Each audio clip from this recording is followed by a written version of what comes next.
Hello everyone, welcome to Study My Way. Today we discuss 14 principles of management given by Henry Fayol.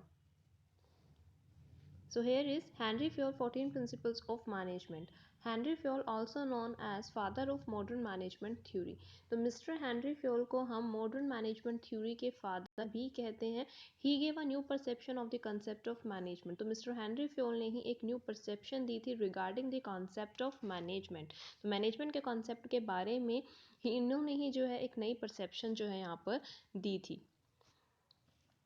In the year 1916, Fayol wrote a book entitled Industrial and Journal Administration. तो 1916 में mister Fayol ने एक book लिखी थी जिसका नाम था industrial and journal administration, और इसी बुक में उन्होंने अपने 14 प्रिंसिपल्स ऑफ मैनेजमेंट को जो है डिस्क्राइब किया था.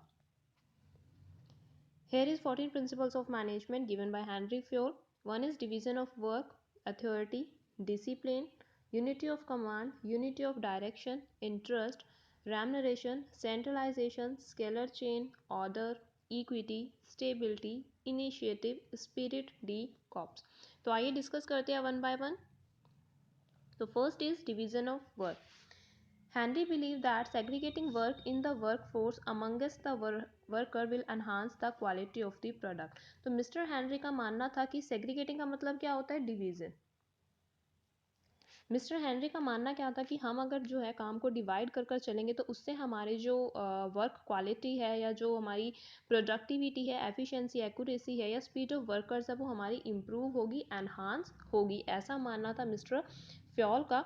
And this principle is appropriate for both managerial as well as technical level. और ये जो डिवीजन ऑफ वर्क का प्रिंसिपल है ये हमारा चाहे वो मैनेजरियल लेवल हो चाहे वो टेक्निकल लेवल हो, दोनों ही लेवल पे हमारा अप्रोप्रिएट रहता है कि हम काम को डिवाइड कर कर चलेंगे तो उससे हमारी एफिशिएंसी, प्रोडक्टिविटी भी क्या होगी, इम्प्रूव होगी. नेक्स्ट हमारे पास है अथॉरिटी एंड रिस्पॉन्सिबिलिटी. अथॉरिटी का मतलब क्या होता है, पावर. कैसी power, powers to give orders. Responsibility का मतलब क्या है, रिस्पॉन्सिबल फॉर डूइंग समथिंग. हम कुछ कर रहे हैं उसके लिए रिस्पॉन्सिबल कौन होंगे, हम खुद होंगे. ठीक है, तो ये दोनों ही हमारे क्या रहते हैं, these are two key aspects of management. Management के इंपॉर्टेंट एस्पेक्ट रहते हैं. And authority facilitate the management to work efficiently. Authority हमारे को फैसिलिटेट करती है, मैनेजमेंट को फैसिलिटेट करती है कि वो एफिशिएंटली क्या कर सकता है, काम कर सकता है. And responsibility makes them responsible for the work done. और रिस्पॉन्सिबिलिटी हमें क्या बनाती है, रिस्पॉन्सिबल बनाती है जो भी हम काम कर रहे हैं. नेक्स्ट आता है डिसिप्लिन. डिसिप्लिन का क्या है, without discipline nothing can be accomplish. तो बिना डिसिप्लिन के कुछ भी हमारा जो है वर्क पॉसिबल नहीं है, पूरा नहीं हो सकता. It is a core value of any project और एनी मैनेजमेंट. तो डिसिप्लिन हमारी एक इंपॉर्टेंट आस्पेक्ट रहता है, कोर वैल्यू जो है रहती है किसी भी प्रोजेक्ट की, किसी भी मैनेजमेंट की. चाहे बात की जाए सेल्फ डिसिप्लिन की, चाहे डिसिप्लिन हमारा ऑर्गेनाइजेशन ने मेंटेन किया हो, दोनों ही हमारे लिए इंपॉर्टेंट रहते हैं. Good performance and sensible interrelations make the management job easy and comprehensive. And employee good behavior also help them smoothly build and progress in their professional career. और जो हमारे एम्प्लॉय का एक गुड बिहेवियर होता है वो भी हमारे क्या करता है, उनके प्रोफेशनल करियर को बिल्डअप करने में हेल्प करता है. तो डिसिप्लिन होना नेसेसरी है, इवन हमारी चाहे वो लाइफ हो चाहे हमारा कोई भी ऑर्गेनाइजेशन हो. नेक्स्ट हमारे पास है यूनिटी ऑफ कमांड. इसका मतलब क्या है, this means an employee should have only one boss. यहाँ पर इसका मतलब क्या है कि एम्प्लॉय का या जो सबऑर्डिनेट है उसका एक ही क्या होना चाहिए, सुपीरियर होना चाहिए, या एक ही क्या होना चाहिए, बॉस जो है होना चाहिए. एंड फॉलो हिज कमांड, और उसी के ऑर्डर्स, उसी के कमांड जो है उसे फॉलो करने हैं. If an employee has to follow more than one boss there begins a conflict of interest and can create confusion. तो यहाँ पर अगर एम्प्लॉय के एक से ज़्यादा बॉस हो जाएंगे तो सिर्फ और सिर्फ क्या होगा, कॉन्फ्लिक्ट ऑफ इंटरेस्ट अराइज होगा. और जो एम्प्लॉय है उसके माइंड में सिर्फ कन्फ्यूजन ही क्रिएट होगी, उसे पता नहीं चलेगा कि किसके ऑर्डर्स जो है उसे फॉलो करनी है, किसकी इंस्ट्रक्शन जो है उसे माननी है. नेक्स्ट हमारे पास है सबऑर्डिनेशन ऑफ इंडिविजुअल इंटरेस्ट. तो यहाँ पर क्या है, this principle state that general interest is superior to the individual interest. तो यहाँ पर इस प्रिंसिपल का मानना है कि जो जर्नल इंटरेस्ट है यानी कंपनी का जो जर्नल इंटरेस्ट है वो हमारे लिए सुपीरियर है, इंपॉर्टेंट है, rather than individual interest. The manager must try to achieve the organizational objective in such a manner that individual objective also achieved. ऐसा हो सकता है कि मैनेजर इस तरह से अपने जो है अचीव अपने ऑब्जेक्टिव्स जो ऑर्गेनाइजेशन के ऑब्जेक्टिव्स है उसे इस तरह से अचीव करे कि इंडिविजुअल ऑब्जेक्टिव भी हमारे पूरे हो जाएं या अचीव हो जाएं. एंड यहाँ पर ये जो हमारा प्रिंसिपल है इंडिकेट करता है कि अ company should works towards the interest of the company rather than personal interest. जो कंपनी है वो अपनी कंपनी के इंटरेस्ट के लिए हम काम करेंगे रेदर देन अपने पर्सनल इंटरेस्ट को पूरा करने के लिए. सो हम कह सकते हैं इंडिविजुअल इंटरेस्ट जो है उसको हम लेस इंपॉर्टेंस देंगे, जबकि जो हमारे जर्नल इंटरेस्ट है, कंपनी का जो जर्नल इंटरेस्ट है उसको हम क्या देंगे, ज़्यादा इंपॉर्टेंस यहाँ पर देने वाले हैं. नेक्स्ट हमारे पास है यूनिटी ऑफ डायरेक्शन. तो whoever is engaged in the same activity should have a unified goal. देखो जो भी हमारे एम्प्लॉय है, जो भी पर्सन हमारे सेम एक्टिविटी में इन्वॉल्व है, उनका एक ही यूनिफाइड जो है गोल होगा. One had and one plan for a group of activities with the same objective. तो एक ही हेड होगा, एक ही प्लान होगा उन सभी ग्रुप ऑफ एक्टिविटीज़ के लिए जिनका ऑब्जेक्टिव क्या है, सेम है. And all the activities which have the same objective must be directed by one manager and he must use one plan. तो सभी एक्टिविटीज़ जिनका ऑब्जेक्टिव सेम है वो एक ही मैनेजर उसको डायरेक्ट करेगा, एक ही मैनेजर उसे बताएगा क्या करना है क्या नहीं करना, किस डायरेक्शन में मूव ऑन करना है, और उनका एक ही प्लान होगा, वो सभी एक ही डायरेक्शन में जो है मूव ऑन करेंगे. नेक्स्ट हमारे पास है रेम्यूनरेशन. तो यहाँ पर क्या है, remuneration is a price for service received. तो जो भी हम ऑर्गेनाइजेशन में सर्विस कर रहे हैं उसके बदले जो हमारे को प्राइस मिल रहा है उसको हम बोलते हैं रेम्यूनरेशन. तो pay should be fair to the both employee and firm. यहाँ पर जो हमारी पे है वो हमारी एम्प्लॉय के लिए प्लस हमारी फर्म के लिए, दोनों के लिए हमारी फेयर होनी चाहिए, सही होनी चाहिए. And if an organisation want efficient employee and best performance, अगर ऑर्गेनाइजेशन चाहता है कि इसको एफिशिएंट एम्प्लॉय मिले, बेस्ट परफॉर्मेंस हो उनकी, तो यहाँ पर ऑर्गेनाइजेशन में एक अच्छी रेम्यूनरेशन यानी गुड रेम्यूनरेशन पॉलिसी का होना इंपॉर्टेंट है. And this play an important role in motivating the workers of a company. तो रेम्यूनरेशन एक ऐसा कंपोनेंट है जो हमारे कंपनी के वर्कर्स को मोटिवेट करने में एक इम्पॉर्टेंट रोल जो है यहाँ पर प्ले करता है. और रेम्यूनरेशन हमारे मॉनेटरी भी हो सकते हैं, नॉन मॉनेटरी भी. मॉनेटरी यानी जब हम डायरेक्ट मनी की फॉर्म में उनको डायरेक्ट मनी जो है वो दे रहे हैं. नॉन मॉनेटरी हम उनको कुछ गिफ्ट वगैरह दे दे तो वो चीज़ होती है हमारी नॉन मॉनेटरी. नेक्स्ट हमारे पास है सेंट्रलाइजेशन. देखो दो टर्म होती है, एक सेंट्रलाइजेशन और एक डीसेंट्रलाइजेशन.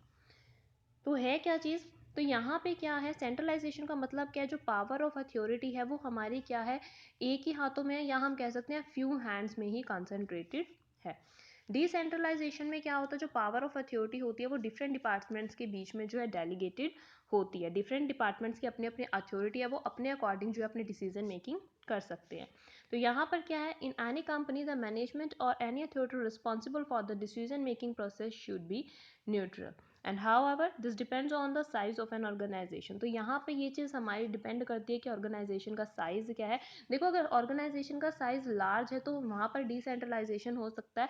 ऑर्गेनाइजेशन स्मॉल साइज़ के तो वहाँ सेंट्रलाइजेशन जो है हमारा वर्क कर सकता है. तो हेनरी फ्योल ने स्ट्रेस इस बात पर दिया कि क्या होना चाहिए, बैलेंस होना चाहिए कहाँ पर, between hierarchy and division of power. तो यहाँ पे मिस्टर फ्योल ने इस बात पर स्ट्रेस दिया कि यहाँ पर बैलेंस होना चाहिए हमारे हायरार्की में प्लस डिवीजन ऑफ पावर में.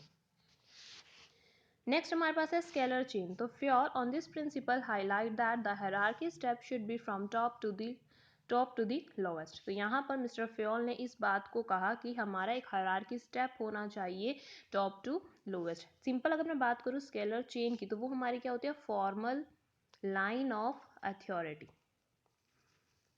ठीक है, तो this is necessary so that every employee know their immediate senior. तो यहाँ पर ये फॉर्मल लाइन ऑफ अथॉरिटी का होना ज़रूरी क्यों है, ताकि हर किसी को पता होना चाहिए कि उसका इमीडिएट सीनियर कौन है, उसे किसे जाकर जो है रिपोर्ट करना है, किसकी इंस्ट्रक्शन उसे सुननी है, ये चीज़ उसे क्लियरली पता हो. Also they should be able to contact any if needed. देखो हमारी अपवर्ड कम्युनिकेशन हो सकती है, डाउनवर्ड कम्युनिकेशन हो सकती है, इवन हमारी हॉरिजॉन्टल कम्युनिकेशन भी हो सकती है अगर हमारे को ज़रूरत पड़ जाए. उसे हम देते हैं गैंग प्लैंक का नाम. यानी अगर मैं बात करूँ 5 जो है ई से कांटेक्ट कर रहा है, 4 डी से बात कर रहा है, 2 बी से बात कर रहा है, तो ये हमारा हो जाता है गैंग प्लैंक. यानी अपवर्ड कम्युनिकेशन है, डाउनवर्ड कम्युनिकेशन है. हम हॉरिजॉन्टल कम्युनिकेशन भी कर सकते हैं अगर हमारे को ज़रूरत है, तो उसे हम बोल देते हैं गैंग प्लैंक. नेक्स्ट हमारे पास है ऑर्डर. तो यहाँ पर क्या है, a company should maintain a well defined work order to have a favourable work culture. एक सही वर्क कल्चर होने के लिए एक वेल डिफाइंड हमारा वर्क ऑर्डर जो है होना चाहिए। A place for everything and everything in its place, हर चीज़ के लिए एक स्थान होना चाहिए और हर चीज़ अपने स्थान पर होनी चाहिए। And the right man in the right place, और सही पर्सन को हम राइट प्लेस पर जो है अपॉइंट करें। तो there should be a order for material things and people in the organisation. तो यहाँ पर चाहे वो मटेरियल हो, चाहे हमारे ऑर्गेनाइजेशन में काम करने वाले लोग ही क्यों ना हो, दोनों के लिए हमारा क्या होगा, एक प्रॉपर ऑर्डर जो है होना चाहिए। हर चीज़ का एक प्रॉपर हमारा वेल डिफाइंड ऑर्डर जो है हमारा होना चाहिए। नेक्स्ट हमारे पास आती है इक्विटी। तो यहाँ पर क्या है, all employees should be treated equally and respectfully. तो हर एम्प्लॉय को हमारे को इक्वली और रिस्पेक्टफुली ट्रीट करनी है, किसी भी तरह का डिस्क्रिमिनेशन जो है नहीं होना चाहिए। It is a responsibility of a manager that no employee face discrimination. तो यहाँ पर ऐसा नहीं है वो मेरे को, मैं इसको जानती हूँ तो उसको अच्छे से ट्रीट करूँगी, मैं इसे जेलस फील करती हूँ तो अच्छे से ट्रीट नहीं करूँगी। तो इस तरह की कोई भी किसी भी तरह की डिस्क्रिमिनेशन ना हो, इक्वली हमें सबको ट्रीट यहाँ पर करना है। नेक्स्ट हमारे पास है स्टेबिलिटी। तो यहाँ पर क्या है, an employee delivers the best if they feel secure in their job. देखो एक एम्प्लॉय जो है अपना बेस्ट परफॉर्मेंस तभी डिलीवर कर सकता है अगर उसे जॉब में क्या हो, सिक्योर फील हो। तो it is a duty of the management to offer job security to their employee. तो मैनेजमेंट की ड्यूटी बनती है कि वो अपने एम्प्लॉयज़ को जॉब सिक्योरिटी जो है ऑफर करे।